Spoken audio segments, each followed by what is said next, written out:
আজকে একটা মজার রেসিপি নিয়ে আসলাম।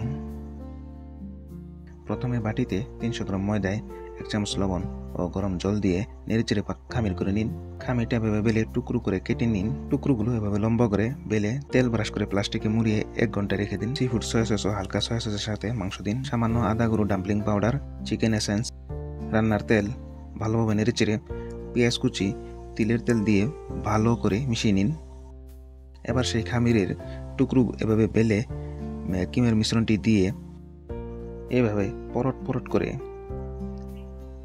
মুড়ে নিয়ে চারদিকে সুন্দর করে টিপে বন্ধ করে আস্তে আস্তে বেলে একটু লম্বা করে নিন।